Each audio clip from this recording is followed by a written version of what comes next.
Hello and welcome to you. My name is Marcel Oudejans and I'll be the host and master of ceremonies at this year's SAGIC convention to be held from 2 to 5 June 2015. We've decided to prepare this interview so that you can get excited about the event, the opportunity to celebrate, network, to enjoy a fantastic natural environment with scrumptious food, wine and entertainment. But of course, one of the important benefits of the convention is the opportunity to learn from our expert keynote speakers, one of whom I have on the line now. Colin heads up Happy Sandpit, a South African organizational culture consultancy which helps companies increase employee engagement, performance, and loyalty. He is the author of How to Build a Happy Sandpit, a groundbreaking book based on research conducted with more than 60 South African businesses over several years on how their cultures drive success. He's lectured at several universities and business schools, and his workshops been adopted by the University of Stellenbosch Business School Executive Development Program as a part of its permanent curriculum. So, hello, Colin. Hey, Marcel, how are you? Oh, very well, thank you. It's lovely to speak. So, Colin Browne and I have been friends for some years. I'm excited to be able to see him at the convention. Colin, what's the most important message you're going to be offering to audiences? Well, my whole stick, Marcel, is about employee engagement, organizational culture and how it drives engagement. A lot of the time we think about culture, if we think about it at all, that's sort of soft and fluffy stuff. So, the hats on Tuesdays or braais on Friday.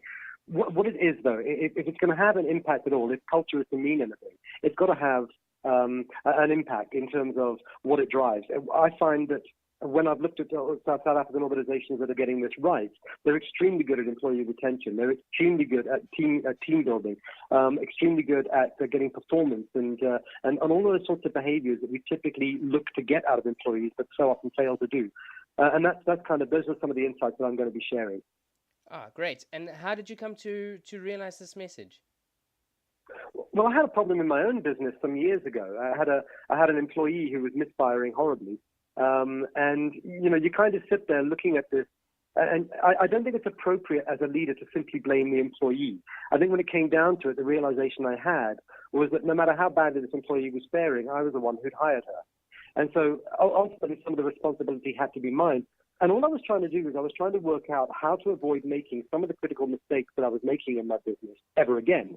So, for example, there's obviously something wrong with my hiring style. There's obviously something wrong because in hiring the bad person, if I could use that word, I didn't do anything different to what I'd done in hiring all the great people that I'd had before. So I had to assume I'd got lucky and that there was something wrong. There was a flaw in the way I was doing it. The other thing was that with all the politics and the division and all of the things that this individual brought into our organization, I don't think they brought them in blank. I think they must have always been a potential for those things to exist. And so there might have been something wrong with the organization as well, the construct of it. The problem was that when I went out looking for solutions, I couldn't find any South African ones. I couldn't find them at the business school. I couldn't find case studies anywhere. So I thought I just better go out and create some. And that was really the journey that I went on with How to Build a Happy Sandpit. And it took me through the offices of some of the greatest South African CEOs, some of the greatest South African business founders, Raymond Ackerman, Alan Knott-Craig, Eric Venter at Comair, Jason Nuri, who founded Moyo, and so on and so on. There were just so many, and the lessons that I learned from those were really, really important. And they've helped me sort of create a consulting business and various other things out of that. And so your book's called How to Build a Happy Sandpit, which is not your typical title for a business book. How'd that come about? No. Well, I tell you what, basically I needed a metaphor when I was first thinking about it that I knew would be able to entice leading business people to speak to me. That was the fundamental start of it. And I'd written something years before when I was thinking about this. I'd written a blog post years before about children playing in a sandpit and some of the observations that I'd made, that when you have the right children in a sandpit, they'll play nicely together and build sandcastles together. And, if they're enjoying it, they may build something very, very elaborate. And that means that you are free to sit on the adults table and have adult conversations. Now, in a business metaphor, that might mean that those are the employees working together productively in a team, which enables leadership to get on with strategy and vision and all of those things that we actually most want to do. But put one person in the sandpit who doesn't fit, who won't share the bucket and spade, or who likes to kick sand in somebody else's face, and somebody's going to start crying. And the moment that happens, you're off the adult table and you're back to managing the sandpit. Now, obviously, it's a metaphor, but it's very clear, I think, that what we battle with most often with employees is the sheer weight of managing them, the amount of effort that must go into trying to convince people to do the things they said they'd do at hiring time. It's my view that there's several things wrong there. The first is that the person may be incorrect, maybe in an incorrect position. They may even be totally incorrect for the business. The second one is that we've somehow created a sandpit which doesn't fit them, or which doesn't fit people, doesn't get the results that we want. So I thought, bearing in mind, I thought the metaphor was quite playful and quite nice, but it resonated quite deeply. That's what I put to the likes of Alan Craig and so on, and they actually snapped it up. They kind of went, yeah, that's pretty much sums it up. And so I thought I'd stick with it, and that became the name of the book. Okay, so that in some way gives it a relevant context to people working in green industries. Your metaphor is about junior landscapers playing in a sandpit, really.